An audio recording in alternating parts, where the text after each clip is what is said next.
YouTube. My name is Elizabeth. Welcome or welcome back to my channel, Book as in Books.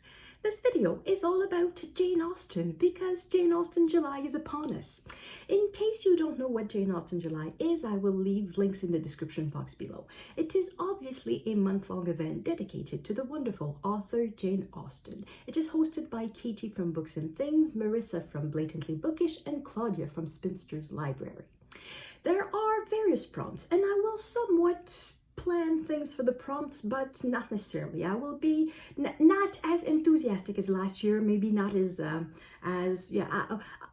I will perhaps let go of some prompts. So the main prompt is to read one of Jane Austen's main novels, and it is the most important prompt, I guess, because if you're really a fan of Jane Austen, it's because of her books. It's not necessarily because of the movies, because of the retellings, because of all that. It's because of her works. So I have somewhat already started planning for Jane Austen. In March, I made a video, a provisional ranking of my personal ranking of Jane Austen's novels, but it was provisional because many of them I had not read in a long time, and I have already started rereading Jane Austen. So in March I read Emma, in April I read Northanger Abbey, in May I read Mansfield Park, we are in June and I am currently reading Persuasion. So the next step will be to reread Pride and Prejudice, and oh, it happens to be the group read. So in July I will read Pride and Prejudice. It's not that I need to reread it to do my ranking, but it's just I want to. So I'm going to reread Pride and Prejudice, and that's the other thing that you can look forward to in July. It's my final absolute ranking of Jane Austen's novels, and I have a whole project for that. So there will be a lot of Jane Austen on my channel in July. Just that at the moment, it's the only thing I can somewhat announce. So that was the first prompt, is to read one of Jane Austen's main novels. The second prompt is to read one of her minor works. So last year I read Lady Susan, Sanditon, and the Watsons. So I read the entire, the 3-1 book, and I read all three. So this year I don't know what I'm going to read. I don't know if I'm going to go deliberately for that prompt. I have never read any of her juvenilia. I have not read her letters. So depending on what I find, I will probably read something like that. I have seen on Dr. Octavia Cox's channel that she read some of Jane Austen's shorter works, so I may simply watch one of these videos and that will count as one of my readings. So that's another possibility. The third prompt, well, I'm doing this by heart. I don't know in what order they are. A third prompt is to read a non-fiction book about Jane Austen, and that is a prompt that I do want to follow. So I went to the library and I looked at what they had, and here's what I found. So I have Among the Janeites, A Journey Through the World of Jane Austen Fandom by Deborah Yaffe. So that's a possibility. Jane Austen, The Secret of Style by D.A. Miller. So this one is quite short, it's about 100 pages. Jane Austen and the Interplay of Character by Ivor Morris. It's another short one. Jane Austen, The World of Her Novels by Deidre Faye. This one is on glossy paper, and it has a few pictures, I don't know, like this. So that sounds quite good. Then I have Jane's Fame, How Jane Austen Conquered the World by Claire Harman. And finally, Jane Austen, Illusion and Reality by Christopher Brooke. Now, is it possible that I simply emptied the shelf? No, there were plenty more left. I think I left about a dozen more books about Jane Austen. Just, it's awesome. The library has plenty. So these are all possibilities. I'm not saying I'm going to read them all. I'm just going to pick one, maybe two, maybe three. I don't know, but I'm going to read something. So these are possibilities. This one has a pretty cover, but I have no idea what it's about. I'll see if I read it. So that was the third prompt. Yeah, I think. A fourth prompt is to read either a retelling of Jane Austen or a novel set in Jane Austen's time, so a historical novel. So for this, I have possibilities again. At the library, I simply scanned the shelves for pastel covers, and the Jane Austen retellings just popped up, and I found some quite easily. So one that I found is Jane of Austen, a novel of sweet tea and sensibility by Hilary Manton Lodge. Now this one is a modern retelling of Sense and Sensibility. It is about two sisters who open a tea shop in Austin, Texas. And I also found The Pursuit of Mary Bennet, a Pride and Prejudice novel by Pamela Mingle. Obviously, this is about the third Bennet sister, Mary, who is often the one that is left aside. At the moment, I'm just not feeling it. I don't think I'm going to read them. I don't know why. Well, I think I know why. I tend to be disappointed by these books. So I think what is more probable is that I will read a historical novel set in Jane Austen's times.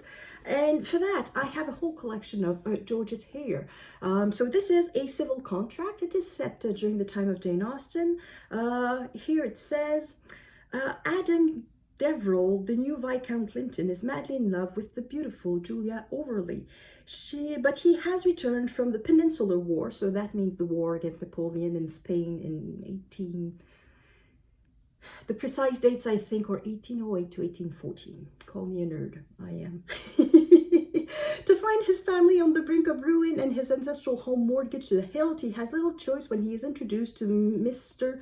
Janeaustenjuly, a city man of apparently unlimited wealth and no social ambition for himself, but with eyes firmly fixed on a suitable match for his only daughter, the quiet and decidedly plain Janeites. So that's a possibility. And I have other romance books by Georgette Hare, so other books could do too. I could also go for some Walter Scott. I have read some Walter Scott, but it's been a while. And I've never read it in English. I've always read him in translation, so maybe I should try him in English. So that's another possibility. And oh, there's Bridgerton. I have read so far 5 of the 8 books, so I could read a 6th book. It's set in the Regency, though it's a fake Regency. It's not a real Regency. But anyway, so these are possibilities for the other prompt. The last bookish prompt is to read a book by a contemporary. Oh, I mixed 2 prompts.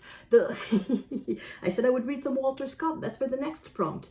So the last prompt is to read a book by a contemporary of Jane Austen, and that is where Walter Scott fits the bill.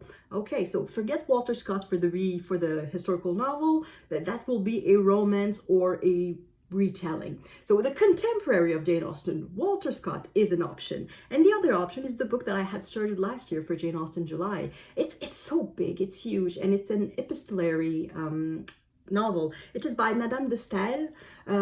It is called Delphine. That's the name of the heroine, and it's a doomed love story, I guess. And the reason I did not read much of it last year is that there's a trope in there that I don't like, and that is the trope of the older, wiser character deliberately manipulating a younger one regardless of the consequences. Yeah, so I don't like it when a trustful person is deliberately being manipulated, and that is exactly what's going on in this book. So I will. If I kept the book and I kept the bookmark, it's because I tend to continue reading it at some point. So maybe this point could be this year's Janeistejuly. So yeah, that's a possibility. And as I said, Walter Scott is another possibility. And I have a few other possibilities in mind, but I'll see when I get to that point. I don't know if I will make a lot of efforts to fulfill that prompt. So I think my main priorities will be to read Pride and Prejudice, so read one of Jane Austen's main novels, and read a nonfiction. And if I have time, a historical novel or retelling, and a contemporary. So I think these are in the orders. And there are 2 other prompts, and these one are about watching movies or TV adaptations. Of course, there's the movie of Persuasion that's coming out on Netflix in July, and like everyone, I will watch it with expectations set very, very low because of the trailer. I understand that the trailer is trying to catch the attention of people who don't necessarily read Jane Austen. It's trying to catch the attention of people who perhaps really liked Bridgerton and the atmosphere of somewhat silliness, frothiness, and not necessarily the most serious aspect of the romance series. So I understand that perhaps the trailer deliberately went for the bits where Anne Elliot was smiling and that were somewhat a bit silly. Hopefully the rest of the movie will not be on that tone, because the tone of the trailer is not the tone of the book. So I hope they will get it right. But anyway, I will watch it like everyone, and I will probably be disappointed. But doesn't matter. It's only, what, 2 hours of my life, doesn't matter. And then the other prompt is to read a modern adaptation of Jane Austen, and for that one I have no idea. So I will keep watching other people's pile of possibilities or TBRs for Jane Austen July, and I will just take note of the suggestions, and perhaps I will watch something, maybe not, I don't know. So at the moment, these are my plans for Jane Austen July. So yeah, I think they're rather good plans.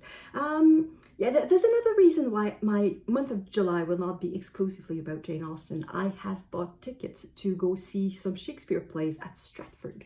So my month of July will also be a bit William Shakespeare July. So I will be a bit distracted. So hopefully I will be able to make some videos in Stratford and perhaps talk about that a little bit. So that's something else that you will see on my channel in July. So it's going to be Jane Austen and Shakespeare, probably other things too. But that's going to be the main things you're going to see on my channel, I think, for the month of July. So that is it. Those are my plans for July. Let me know in the comments if you intend on participating in Jane Austen July, because it is an awesome readathon. And that is it. Thank you for watching. I will see you in the next video. À la prochaine.